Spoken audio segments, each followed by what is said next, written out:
make that commitment. I still track my numbers in the spreadsheet. I chose the spreadsheet from our course and I still track every day. It's part of my biggest takeaway that's most helpful for me. I'm dedicated and devoted to that. Now it's being dedicated and devoted to a stable paycheck and lowering some of the OpEx. Welcome to the Money Skills for Therapists podcast, where we answer this question: how can therapists and health practitioners go from money shame and confusion to feeling calm and confident about their finances and get money really working for them in both their private practice and their lives? I'm your host, Linzy Bonham, therapist turned money coach and creator of the course Money Skills for Therapists. Hello, and welcome back to the podcast. Today, I have a coaching episode with Joanna Barrett. Joanna is a therapist in private practice. She is a graduate of Money Skills for Therapists. And today we dig into something that I know many of us know very well in the private practice space, which is how do you manage and tolerate these highs and lows, right? Like you have that high month in your practice where you feel like I have so much money, I can buy whatever I want, I'm rich. And then you have a low month where there isn't enough money. And Joanna shares how she's really kind of riding this roller coaster emotionally and also financially. So today we dig into how to create evenness. In this case, Joanna and I talk about implementing some of the things from the end of Money Skills for Therapists. She took Money Skills for Therapists when her practice was just brand new and there wasn't a lot of money. So we talk about how she's implemented certain parts of her systems, put certain foundations in place. But this budgeting piece is what we get into today, how to identify the numbers that her business can already give her and pay her, getting her like tax numbers set up well, looking at what's possible in her practice now. I'm a big fan of looking at your numbers today and zooming out, like getting out of those ups and downs and understanding what can your private practice do for you now, what numbers are possible with the way that things are now. And Joanna and I get into that today, as well as some of the practicalities of how to start to create that evenness and start to look at places where she can be spending less so that more money goes home to her. So this episode today is all about evenness. If you feel like you're on an emotional roller coaster and a financial roller coaster with your business, the things that we dig into today are going to help you start to think about how to create more stability. And I will say today too, our podcast is on YouTube. And if you are a podcast listener, this would actually be a great podcast to watch on YouTube because we are going to pull up a spreadsheet. We're going to look at a profit first calculator together, look at Joanna's numbers together on that spreadsheet. You're still going to be able to get everything you need from listening, but sometimes it might not be as clear as if you had it in front of you. So, if you're cooking dinner right now and you're listening on your phone, if you pull up and watch this on your computer instead on YouTube, you'll also be able to see the numbers that Joanna and I are talking about. Here is my coaching conversation with Joanna Barrett. So, Joanna, welcome to the podcast. Thank you, Linzy. I'm excited to be here. I'm excited to have you here. So we were just saying off mic before we started that it's been about a year since you were in Money Skills for Therapists, which doesn't feel like that long for some reason. I don't know why, but it is lovely to see you again and to dig into what has come up recently. So Joanna, what did you want to get into today on our time together?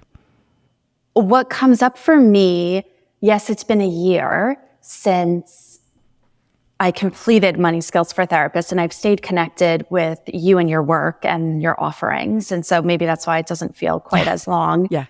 But, the challenges still in some ways are the fluctuating income that I have in my private practice and how to navigate, when we have slower months or I have busier months and, I still have the same expenses or additional expenses and spending. Yes. So that's still something that I'm grappling with and I would love some help with. Absolutely. Okay. So tell me about what is challenging about that. What do you notice is happening during those high months and those low months? During the high months, I definitely get excited. Yeah. And I am thrilled that the revenue, the income is high, is good. And I might be spending more during those months. And then on the low months, I still have the same amount of expenses, or I might have something that comes up that's unexpected in my personal life, like getting my car fixed. that was unexpected. So it's how to navigate that when I still don't have much of a safety net. Mm-hmm. Yes. Yeah. And is this mostly, when you say how to navigate it, do you mean kind of like how to navigate the actual money, like how to manage the money, or is it the emotional piece too? Oh, both. Okay. Definitely both. Aren't they tied together? They are. Always. Okay. So let's start by talking about the practical piece first, the like managing the money. So partially what I'm hearing is what happens during those high months is there's like this excitement, this like, I don't know what the story is for you. The kind of joking story that I have is like, I'm rich, like, and then there's probably more spending that's happening. Is it spending that's happening in your business or spending that's happening at home? Both. Okay. Yeah. And I am curious, Joanna, like what do you find you end up spending on during those high months? Oh, it might be office supplies that maybe I need, maybe I don't, but I want. It might be a training or something to advance my education that I'm like, oh, I now have the money I can spend on a particular course. Or in my personal life, it might be shopping, just buying a new clothing item or a purse or saying, yes, we can go on a vacation. Yes. Okay. Right. Okay. Yeah. And so I'm curious, like, how are you paying yourself right now? Like, what is your system for taking money out of the business? So although I love the theory of profit first, yes, and I learned that through the course last year, and I have been putting everything into the percentages, into the formulas. Yeah. I'm not actually doing it. You're not doing it. Okay. In real life. Yeah. And so I pay myself in terms of, okay, let's pay off the credit card so that there's no debt in my business credit card. Make sure that's all taken care of.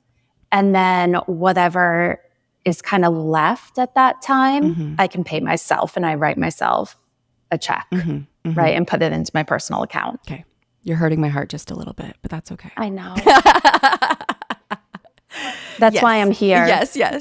Because as you mentioned, like profit first. So you've got profit first buckets set up then? Like you have the different accounts set up? Okay. Yes. And that credit card you're paying from your operating expense account? Okay. But then I'm hearing the money that's left, you're taking it. So then are you taking it out of all the different buckets to pay yourself? Tell me what that looks like. Yeah, because I'm not actually saving for retirement. Yeah. I'm not actually saving for my business. Mostly, I think, because I just don't have enough of money coming in. Yeah. And like to cover the personal expenses. That's it. Yeah. Like when there is this, it's almost like home can become, it's like a bit of like a vortex where there's like so much need for money at home that what I'm hearing is though, even though you've set up systems and you probably know what you're supposed to be doing with those systems and you've had a plan, you're not sticking to that plan because the need for money at home is so great that you're just pulling the money out and sending it all home. So that makes me curious too. Is there tax money that you're setting aside? Yes. Okay. So tell me about your taxes system. So I am definitely setting my estimated taxes aside. Right. I am paying them. I make sure I have money for that. Beautiful. Okay. So I'm curious, what allows you to do that? Why are you able to save for taxes? I think it's because it's a value of mine that it's important. It's something I have to do. I don't want a penalty. I don't want to not be able to pay or to have to pay more at the end of the year. I'd rather do it in smaller increments. Okay. Yes. And what is that value? Doing the right thing or the moral code of society. Yes. Okay. So because there's this larger, societal force there of like paying your taxes as the right thing, you're able to uphold that part of your system. Yes. Okay.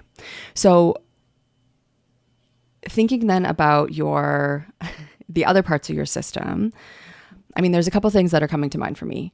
One is I am curious about those highs and lows and what the average is, right? Because I'm hearing emotionally what you're experiencing is that high, the big month, the like, oh, I get to buy all the stuff that I've wanted that I can't get.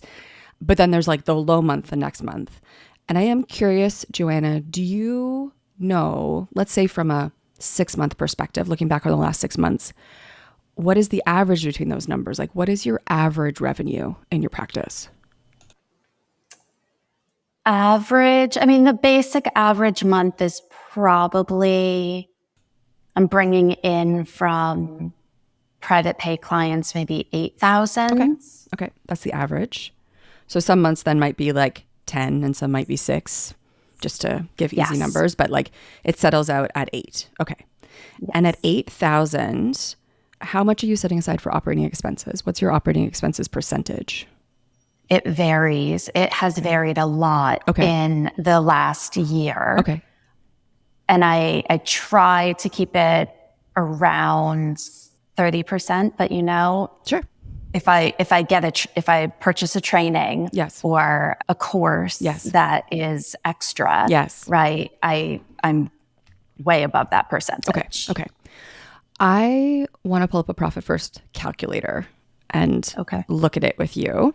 Do you have a Profit First calculator, Joanna? Yes, I have the spreadsheet from the course that I use. Okay. Do you have that set up with the numbers as you use them, or should we do a fresh one? Could we do a fresh one? Yeah, I think a fresh one is a good idea. So to zoom out on your numbers then, Joanna, I want to take a look at them from this zoomed out perspective, because part of what I'm hearing is it's like you're really riding this roller coaster emotionally, right? It's like the high months are high. You feel all the good feelings and like feel like you have all the extra money. The low months are low where like there isn't enough, right? Let's zoom out with this average number that you've identified to see on average what your numbers can do for you, right? Because this is, I think, the first thing that we want to look at is like, what is your practice able to do for you in your life right now? So the tool here, we've got like just the standard average percentages with Profit First, the starter percentages, and I've put your 8,000 in the top. Operating expenses, Joanna, what do you need to see in this line, this operating expenses? What number do you need to see to pay for just your normal monthly operating expenses? Usually around 3,000. 3,000? Okay. So close to the 30%, but a little bit more. A little higher. Okay. So I'm just going to play that a little bit. 38%, 3,040. Yep. Okay. Now looking at our other numbers here then, your taxes, how much are you needing to set aside for those quarterly estimates that you're making? So in my Profit First for taxes, I'm setting aside 24%. Okay. Which is through one of the calculators that I saw for, state and federal for my tax bracket. Okay. So 24% is your tax percentage. Have you lowered that number yet to fit it into Profit First? I have kept it at 24% in Profit First. Okay. Tell me about that. Is that a choice that you've made to make it higher? I'm not really sure. I thought it was just that was the number I was supposed to be doing. Well, I have good news for you. That number is too high. So the 24%, like this is in module 5 of the course. So you can go back and spend some time with these videos, after our conversation today. But the 24%, like if that's your average tax rate that you have to pay, does that also include your self-employment tax portion, Joanna? Yes, I believe so. Okay, yeah. And there's also the calculator in the course that like shows you helps you look at your tax rate and your self-employment tax. But let's say 24% is that total number for you that you need to be setting aside. You only need to set aside income tax on your income. And your income is what's left after your expenses, right? So you don't have to set aside 24% of everything. You only need to set aside 24% of what's left after operating expenses. Mind blown. Okay. I had heard that and I think I knew that and it didn't really click. Yes. Okay. So we are tuning up your system right now, right? You've got a system in place, but what I'm hearing now and what I'm understanding is you're prioritizing taxes too much, which is good. You have this like strong like moral sense of like paying taxes. So this part of your system has really been working. But right now, the way that your numbers are set up is you're putting too much towards taxes, which means there's not enough for you. So to get your tax number, I'm just going to take the number 100. I've just got it on my calculator here. I'm going to subtract 38, which is what you're spending on operating expenses, which leaves me the number 62, because 62% of what comes in the door, Joanna, is what actually goes to you, right? Not 100% goes to you. That'd be nice. But it's actually 62%. So I'm going to take the number 62 and I'm going to multiply that by 0.24, 24%, which brings your tax percentage here down to 15%. So now we have another 8% here to play with right away. That's great because I could really use that money in my personal life. I think you could. Okay. So looking at this then, we've got our OPEX at 38%. And folks who are listening on the podcast, this is a great time to check out the podcast on YouTube because it's definitely easier if you can see it. So we've got 38% then going towards your OPEX, 15% towards taxes now that we've adjusted your tax number. And so now we have this extra, we're at 108. So let me just bring this down a little. The profit number, Joanna, does the concept of profit resonate with you? Like, do you like having that extra money, or right now I think you're just taking everything, right? I'm taking close to everything. I like to keep a little bit in case there is something, but typically my profit is close to very little. Okay. Do you want to make it like 1%? Yeah. Okay, 1%. Okay, so then unfortunately, we're still over. So I'm going to show you what the numbers look like right now. And the numbers right now, if I bring us back down to 100, is 3,680 is available to go home to you as your cash paycheck on average. How does that number land with you? I wish it was higher. Yes. Yep. However, that would cover the expenses like my rent, like the and basics, utilities, the basics. Great. Yes. Okay. Because this is helpful for you to see now. So there's a couple pieces here that we're doing that have come up at the same time. One is when we put in your average number, your average of 8,000, between the highs and lows, does actually give you enough money right now to pay for your basic life, right? But what it would be doing is and what I'm going to really encourage you to do is implement that paycheck system that we teach in the course to give you that evenness, right? So it's so you're not going to have the highs of I have so much money, I can buy whatever I want. But you're also not going to have the lows of my business is failing, right? I'm not where I need to be. And that number right now that the business could give you with your percentages as they are would be about $3,680, let's say $3,600 a month. You could pay yourself that every month. On the months where you make more in the business, you would still only take $3,600 total as your cash paycheck. And on the months where you make less, you're going to be able to pull from that little bit of a buffer that is starting to build from your higher months to still pay yourself $3,600. How does that sit with you? I like the idea of it. Okay. And the practicality is that I might not do it. Yeah. Right? That there might be times when I need more money in my personal life. Yes. Okay.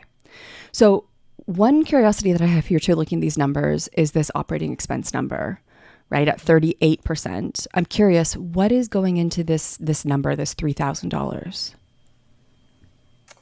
So I'm spending, I think I have some money leaks that I need to clean up. Yes.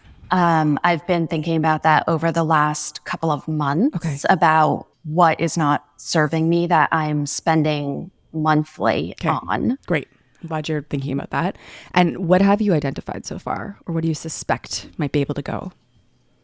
So I have an online fax that I subscribe to so that I have a fax number. Okay. But I never receive faxes. I never send faxes. I don't accept insurance. And therefore they never send anything. Great. I really don't think I need it. So that would be $14 there's that I would be saving. right there. Yeah. What else have you identified or are you contemplating that you might not need?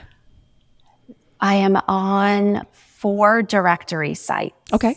So the therapist directory sites online. And there are a couple of them that I haven't received referrals from. Okay. You're not getting a return on your investment. Right. Yeah. Okay. And how much would those sites be if you took just walked away from those 2 directories?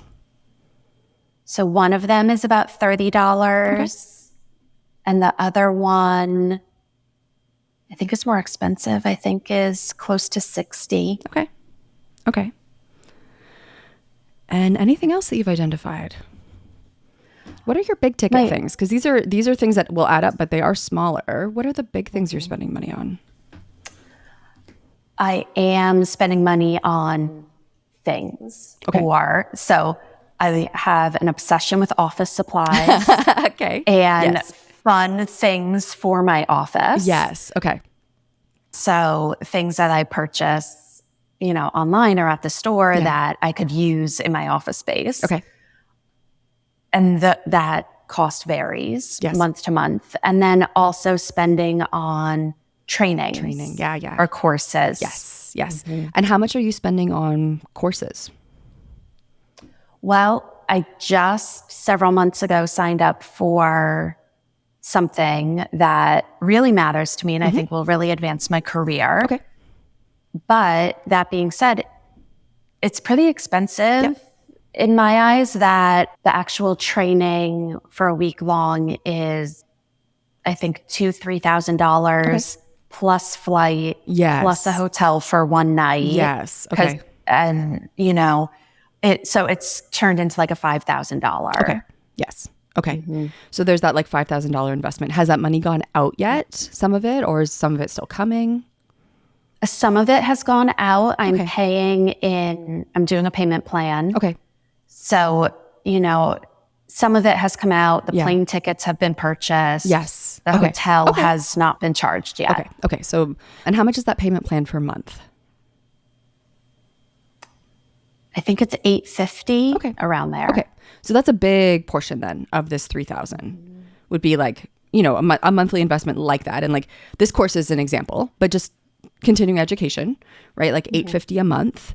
Because just to give us some perspective here, Joanna, as we're thinking about what you want expenses to look like in the future, these things like between what you just listed off and this training, this is just under $1,000 of stuff per month, right? That is going into the business. Now, I'm definitely not saying that you shouldn't do professional education. As somebody who teaches business courses, I think they're very valuable. But it's thinking about we can use different words here. What is your budget? What is your pacing? Even like what is your capacity to actually take in the benefits of these trainings and actually implement what you are being taught, right? So that it is benefiting your business. I think a limit around this could be really important because this is a big portion. This is like, that itself is almost a third of your monthly operating expenses, right? Yes. How does that land with you? It makes a lot of sense. And some things that I haven't thought about is really what is my budget for trainings or courses, because I love all that stuff. Yeah, for sure. And so when I started my private practice, I told myself I would take one training a year, one retreat a year, more, so maybe it doesn't have like the CEU component, maybe it's more for self-care, and one vacation in my personal life a year. But I never said how much I would be spending. Yes. Max on and those numbers could vary wildly, right? Because like a training could be anywhere from $100 to $10,000, right? Exactly. So that's something for us to think about as we're thinking about this, because just to start to give you a sense of what's possible with your numbers as they are right now, even if you didn't get more clients, which I think you're going to do, but with this $8,000 average, let's just say you could bring down your expenses more to like $2,500 a month, right? That would bring our expenses down to more of the 30% operating expenses. It brings up your taxes a little bit, right? Because now that means more money's going home to you, which is good, which is a good problem. So if I do 70, your tax rate I think was 24%. We would bring up your taxes just a little bit to meet that. But it still means that there's this extra 6% to go into your salary. Again, folks listening to the podcast, this is a great time to check us out on YouTube. We're just playing with numbers to see where we land. So if I add another 6% here, now it's $4,000 a month that you can pay yourself by bringing down your operating expenses. How does $4,160 land with you as a monthly paycheck? That excites me more. Okay. Yeah. What do you notice? Like, tell me about that excitement. Well, that I could use that money in my personal life. Yes. More. Yes. For things, that are requirements and needs, and everything has gotten more expensive. It has. It has. In recent time, Yes. from groceries to gas Yes. to really everything. Rents. Yeah. But that I would have more of a cushion and Yes. be able to, I have some personal debt on a credit card. Yeah. I'd be able to pay more towards that Yes. too and pay that off, Because which is a goal of mine. Yeah, like with these numbers, what I'm hearing is right now in your business and your personal life, there's still this kind of feast and famine roller coaster that you are riding, right? Which is emotionally has its impacts, but also financially has its impacts, right? So it's like if the money is gone each month, then it's like the next month you're basically starting over with trying to make enough money to cover your needs, right? Yes. And that might happen. You might have a great busy month where all your clients are around and everybody wants to do weekly sessions. Or you might have a month where like a bunch of your clients are on vacation or a bunch of folks graduate at the same time or drop off. And then suddenly it's like you're poor that month, right? When you were wealthy the month before. What these numbers are showing us is that with that $8,000 average, you know, between those highs and lows, that $8,000 revenue that is the middle, your business can pay you, let's say for a very simple, easy number, $4,000 a month, right? And you can have those operating expenses. These are a little bit lower. So this would be you starting to think about what is my budget for trainings in the year, right? Like what are my base expenses?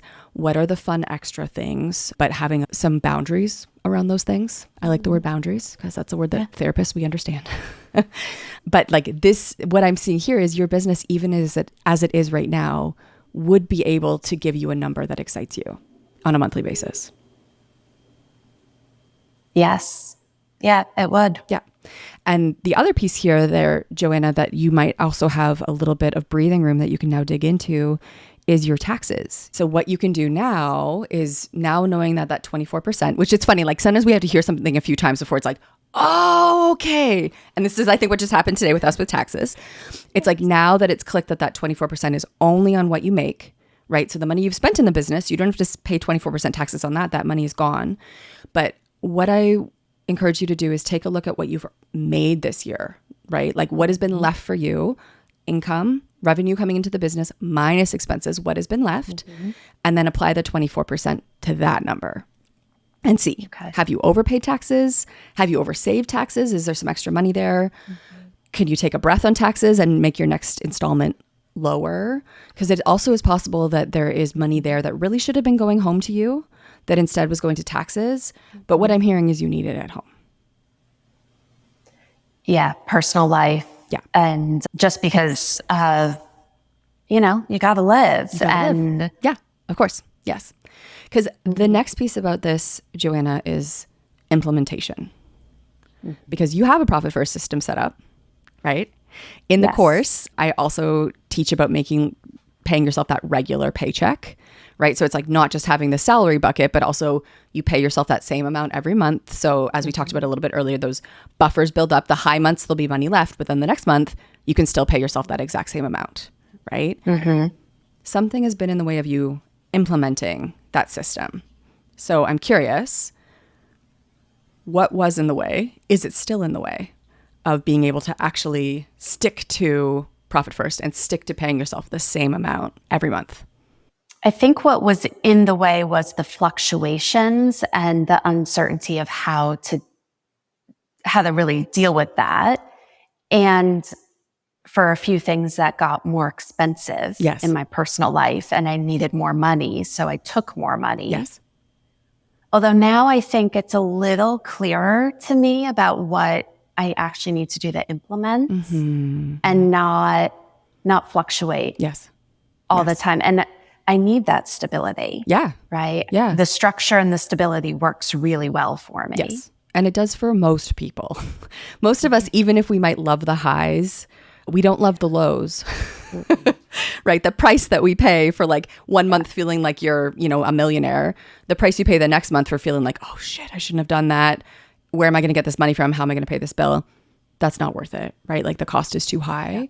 So like this evenness piece, from a systems perspective, I'm going to encourage you to go back to module 5. Because the other thing is you worked through the course at the very, very beginning of your practice, right? Yes. And like for folks who take money skills for therapists at the very beginning of their practice, sometimes it's like you're kind of making a plan, but it's not real yet because you don't really have the money coming in yet to go to different buckets, right? And so you now do, right? You've kind of gotten to that place where now you can really implement. And so I'm going to encourage you to go back to module 5 and look at it with that like, okay, the money is there now. It's not totally even yet, but it almost never is in private practice. We're always going to have some fluctuation, but recommitting to some of these systems and strategies. What will allow you to put these things in place? Like to give yourself this stability? What do you need to do this?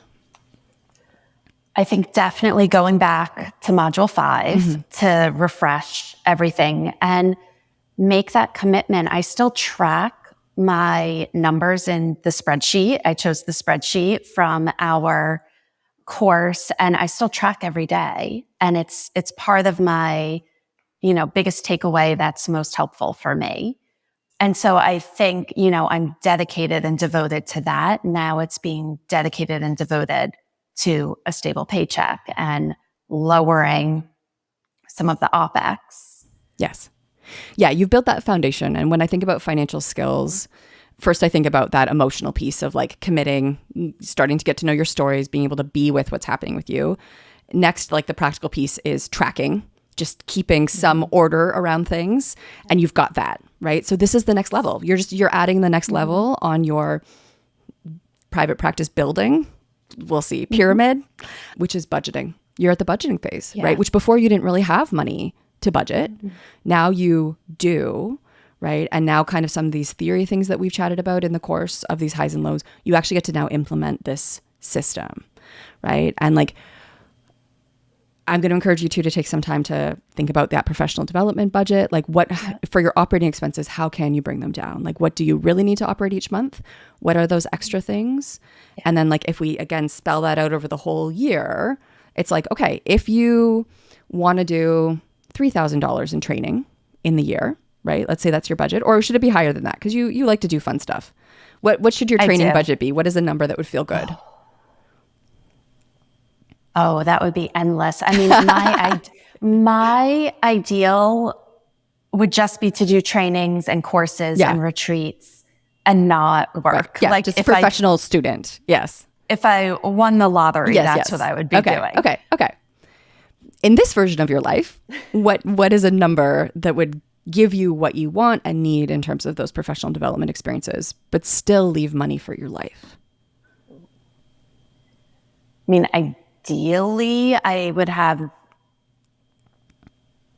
more money than to spend on it. But realistically, definitely scaling back and also doing things that are either online or local. Yeah. Because I realized the travel expenses for the program I'm doing later in the summer is very expensive. And that was actually something I didn't think about when I initially purchased something across the country. Yes. Yeah. Yeah. So just to play with a number, $4,000, $5,000 for the year? I would like 5,000. Okay. Well, let's just use 5 as an example because I'm going to just get you thinking about how to engineer this into your profit first system. So for $5,000 a year of professional development, which would include flights and hotels, by the way, it would be $416 a month. Let's say $417. So it's like every month when you think about your base operating expenses, whatever that number is, let's say that's like $1,500, you would add another $417, let's say $420. We're just gonna make it super simple. $420 a month also gets added to the number that you want to get into your OpEx each month so that when you have these training opportunities come along, you've already been building this professional development buffer, right? Like the money is building up and it's there. So it's like that $420 a month gets you to the $5,000 a year of training. But that's how we kind of, again, make that just an even regular part of how you're thinking about your money each month. Yeah, I like that because it is much more predictable and stable. Yes. And then I don't have the emotional piece of highs and lows and also worrying so much about where's the money coming from? Do I have it? And do I have enough this month? And what do I need to do shuffling money between accounts to make it work? Yes. It takes up so much time and It does. energy in my head. It does. Yeah. And like, I mean, from a business growth perspective, that is time and energy you could be using doing like a couple key networking meetings that are going to like get you a bunch more clients, or like, yeah, arranging a group somewhere that's going to like get your name known and get you some more clients. So yeah, that energy is much better served actually taking care of your business. Yeah. So absolutely. Joanna, coming to the end of our conversation today, what are your next steps? Next steps are definitely to look at my profit first spreadsheet and adjust some of those percentages. Also go through my spreadsheet from the course that I've been, really tracking expenses and look to see where the money leaks are and actually take care of those. Yes. And see where else, maybe even see how much I'm really spending on things like office supplies. Yeah. Yes. That's another spot where boundaries probably come into play. Yes. Okay. So yes, doing some time spending with, and I find like doing a simple somatic check of going through and looking at each thing that you've spent and noticing, does that feel like, oh, I love that thing? Or does it feel like, oh, yeah, that wasn't really worth it? Or like, oh, I actually realized when I got back to my office that I had 10 more of those already. That kind of like simple somatic check can be a way to start to see where there's opportunities to set more boundaries. But yeah, what I'm hearing right now is like your business has really been prioritizing taxes. You've been prioritizing office supplies, but it's time to prioritize your household needs and your own life. Yes. And one thing that I have really been thinking about is I am the CEO of my business and my personal life, and I wear all the hats, and I love it. I love taking on those roles and learning about them. So this has been really helpful because the educational piece is much valued. Yeah. And it's important. Yeah. Joanna, can you tell me a little bit about your experience in the course in money skills?